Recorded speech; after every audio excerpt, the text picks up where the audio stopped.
Mister Kaimal, നിങ്ങൾ എന്തോ ഒരു കാര്യം പറയാനുണ്ടെന്ന് പറഞ്ഞ് എന്നെയും വിളിച്ചോണ്ട് നടക്കാൻ തുടങ്ങിയിട്ട് നേരം കുറെ ആയല്ലോ. എന്താ ഇനിയും പറയാറായില്ലേ? എനിക്ക് പറയാനല്ല, ചെയ്യാനാ ഉള്ളത്. കൈമൾ, നിങ്ങളുടെ തോക്ക് തന്നെ ഞാൻ മോഷ്ടിച്ചതാണ്. നിങ്ങളെ കൊല്ലാൻ, എന്റെ വിഷ്ണു മരിക്കാതിരിക്കാൻ. നിങ്ങൾക്കല്ലാതെ മറ്റൊരാൾക്കും അവൻ എവിടെ ഉണ്ടെന്ന് അറിയില്ല. He's a criminal, murderer. തൂക്കിക്കൊല്ലാൻ വിധിക്കപ്പെട്ടവനാണ് അവൻ. അവനെ പ്രൊട്ടക്ട് ചെയ്യാൻ എനിക്കാവില്ല. നിങ്ങൾക്ക് എന്നെ കൊല്ലണമെങ്കിൽ കൊല്ലാം, പക്ഷെ അതുകൊണ്ട് അവൻ രക്ഷപ്പെട്ടു എന്ന് അർത്ഥമില്ല. പക്ഷേ സാർ, അവൻ അറിയാതെ ചെയ്ത ഒരു തെറ്റിന് മാപ്പ് കൊടുക്കാൻ അത് ഞാനല്ല ചെയ്യേണ്ടത്.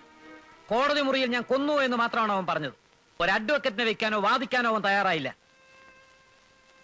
ഇനിയെങ്കിലും എന്തെങ്കിലും ഒരു പഴി. Sorry, it's to late. നിങ്ങളൊരു അഡ്വക്കേറ്റ് അല്ലേ? നിങ്ങൾക്കറിയില്ലേ അവനെ തൂക്കിക്കൊല്ലാൻ ഇനി 2 ദിവസം മാത്രമേ ഉള്ളൂ. ഇല്ല, ഞാൻ അവനെ വിടില്ല. ഞാൻ കൊണ്ടുപോകും. അവന്റെ അവസാനത്തെ ഒരു ആഗ്രഹം സാധിച്ചോട്ടെ എന്ന് കരുതി മാത്രം ഞാൻ കാത്തു നിൽക്കുകയാണ്. എന്റെ സസ്പെൻഷൻ ഓർഡർ വാങ്ങി ഞാൻ ജയിലിൽ നിന്ന് ഇറങ്ങുമ്പോ അവന് വേണ്ടിയുള്ള തൂക്കുകയർ തയ്യാറാക്കി വെക്കാൻ പറഞ്ഞിട്ടാണ് ഞാൻ പോകുന്നത്. I have to take him. കൊല്ലണമെങ്കിൽ നിങ്ങൾക്ക് എന്നെ കൊല്ലാം. But remember, no criminal escapes for ever.